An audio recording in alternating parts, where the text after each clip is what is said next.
what is this campaign all about? This campaign is about bringing corporations to establish a different way of doing business. We're asking them to be responsible and to pay premium pay to address the sub-poverty wages that workers have received. Today, for example, a worker receives for a 32-pound bucket of tomatoes around 45 to 50 cents.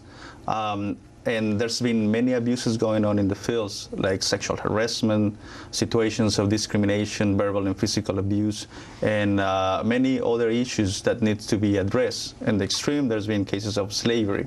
So what we're asking corporations to do is to work with us in addressing these issues by conditioning their purchasing under what we call the Fair Food Program, which is enclosed in this little booklet that's being distributed in every farm now that the tomato industry, represented by the Florida Tomato Growers Exchange, have signed an agreement with the coalition to establish all of these new rights because of the market power that's behind it.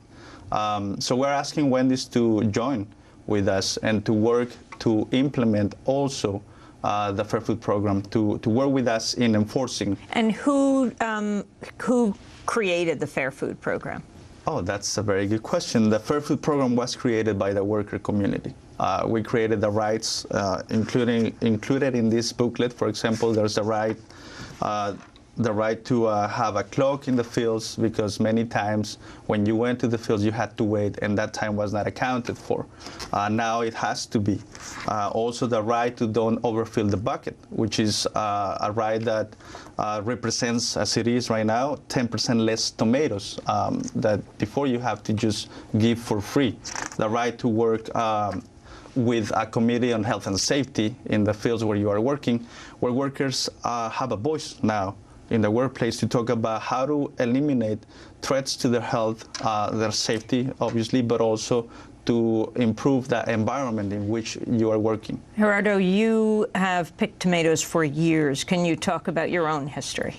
Yeah, I mean, I have worked picking tomatoes, picking oranges, picking watermelons, to a little bit of everything. In Florida? In Florida, yeah. My experience, I mean, I have seen bosses taking our money away, not paying us after we've done the work, and because of that, not having a place to live. Then I have to change jobs because of that, and start to pick oranges, then came back to tomatoes. So I've seen many of these abuses going on. The reason why I met the coalition and become involved in this was because one of the cases that was brought to federal court by the CIW involved workers that became some of my best friends, that we became roommates, basically working in this orange company, just picking oranges, after they brought this case to court and it was prosecuted. Until now, there's been 7 cases that have been brought to court, and the amount of workers that have been liberated from this situation ranges around 1,200 workers. How did you get these various companies to sign on, like, for example, your more recent victory with Chipotle?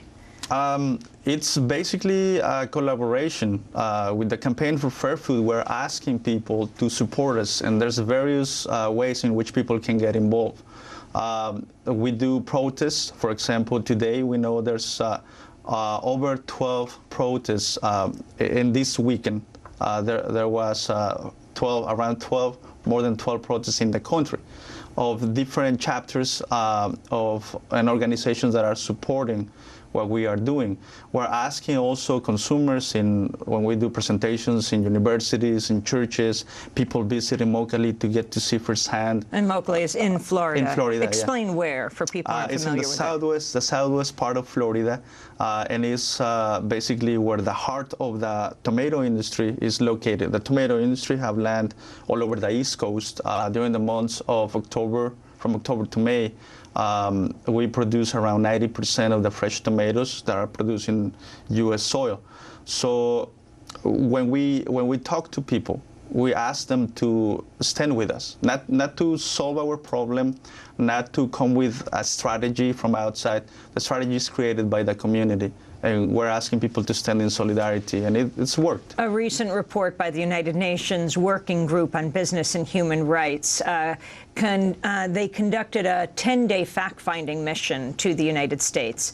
It found that with a few exceptions, most companies still struggle to understand the implications of the corporate responsibility to respect human rights. Those that do have policies in place, in turn, face the challenge of turning such policies into effective practices.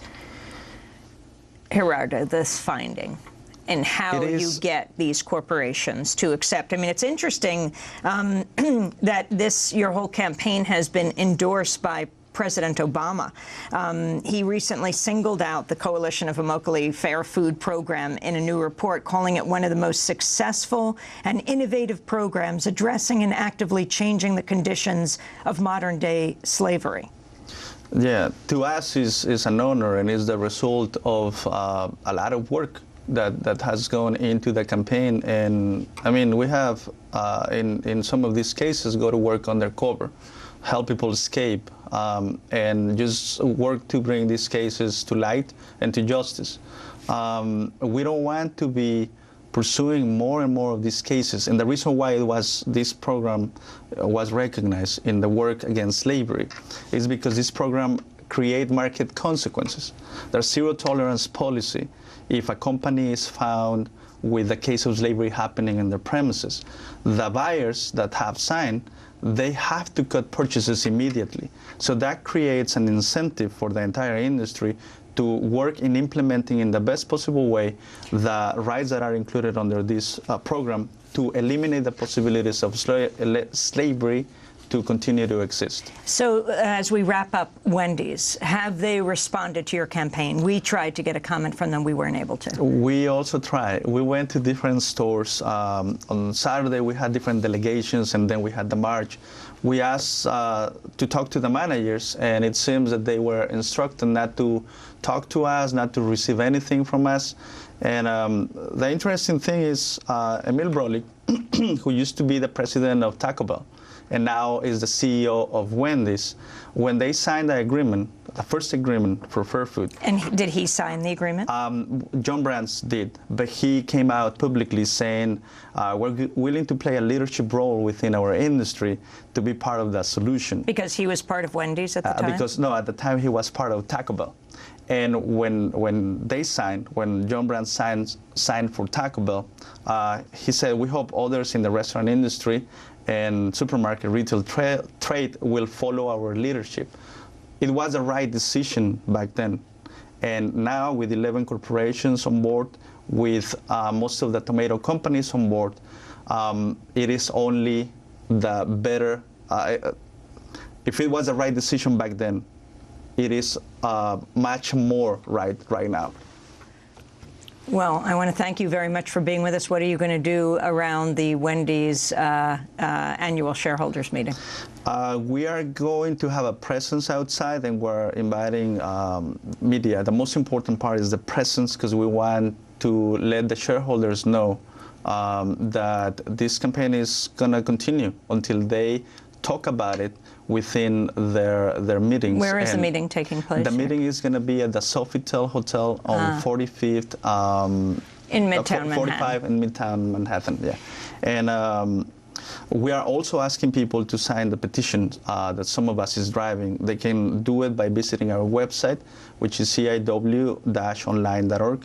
And until now, there's around 87,000 people that have signed. So we hope that listeners and viewers can participate in this. Who next after Wendy's?